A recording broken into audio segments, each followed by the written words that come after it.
dalawang isip na gawin ka rin sa. Uy, ano yung binabasa mo? Ito ay kwento ni Rihawani. Gusto niyo bang makinig? Sige!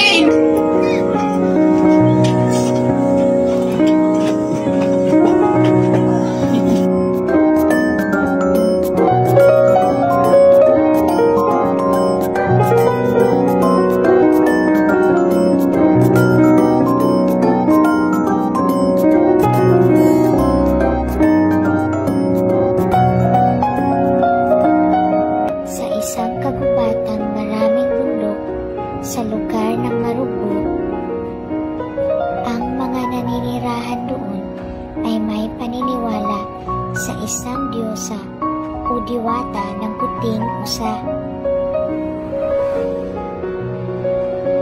Ang Diyos raw na ito ang tinatawag na Rihawani, kung minsan ay nagpapalit ito ng anyo bilang isa ring puting usa.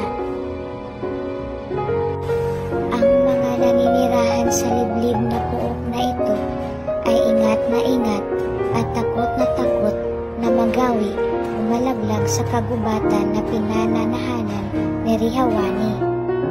Kahit alam nilang dito sila maraming mapunuhang mga bagay na maaari nilang magamit o mapagkakakitaan, may isang taga roon ang minsan nang naligaw sa pangunguha ng mga kahoy at prutas.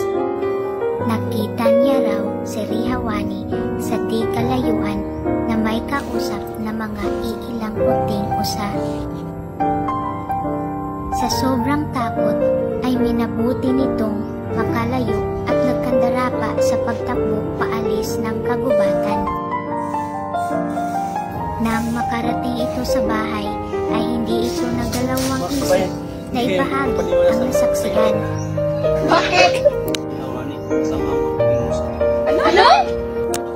Mula noon ay lalo nang kinatatakutan ang kagubatan na pinanahanan ni Rihawani. Isang araw ay may mga dayuhang dumating doon. Magandang araw mga binibini. Magandang araw din mga aso. Kami po ay mga aso. Pwede po ba magtanong? Saan pati nagubatan ng maraming hayop? Doon, kung saan mo makikita ang isang tangkapan kasama kanyang mga puting usa. Diyosa, Rihawani, puting usa? Totoo ba yung sinasabi? Binabalaan ko kayong mag-ingat. Dahil mismo kami, nagtakot sa maaring gawin sa Diyosang si Rihawani. Dahil wala kayo tumatakot sa iyon. Sige, maaari niyo ba kaming samahan? Nang makarating na sila sa gubat, ay napagkasunduan nilang maghiwa-hiwalay at magkita na lamang sa isang lugar sa dapit hapon. Naghanap ng hayop, wala pa rin tayo magkita. Mabuti pa maghiwalay muna tayo.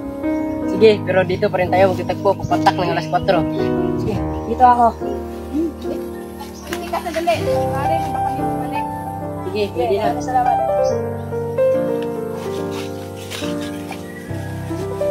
Subalit, lingid sa kanilang kalaman, nagka-interes ang isa sa kanila na dumako sa gubat na pinaninirahan ni Rihawani. Hindi nito pinakinggan ang tagubilin ng nakakatanda sa lugar na iyon. Naisip nito ang puting pusa. Nang mapadako ito sa tabing ilog, napansin niya ang pangkat ng mga mapuputing usa. Nang maramdaman ng mga hayop na may tao, nabulabog ang mga ito at nagtatakbuhan palayo. Nabol nito ang mga usa at binaril, ngunit walang tinamaan sa unang pagtatangka. Hanggang sa may nakita ito sa dakong kaluwagan ng gubat, agad inasinta at binaril.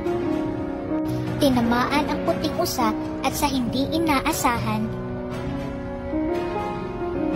biglang sumulpot sa likuran ang isang napakaputing usa na malayo sa hitsura ng nabaril. Lalo siyang namangha nang ang usa ay mag-iba ng anyo at naging isang napakagandang babae. Sinumbatan nito ang mga ngaso. Sa ginawang iyon ng dayuhan, umusta Nagdasal ng sumpa ang diwata. Ikaw na mangangaso na walang awang pumatay sa alaga ko, hindi ako magdadalawang isip na gawin ka ring usa.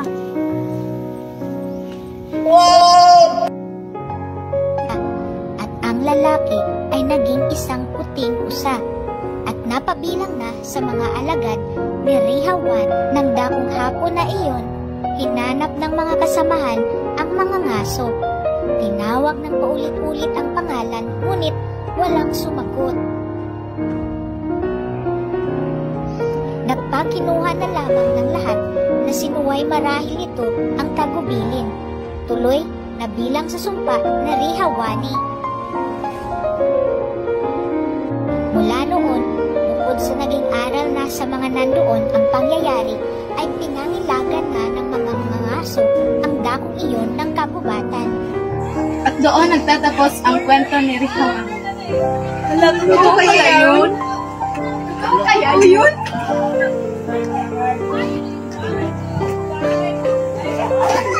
Gaya ka na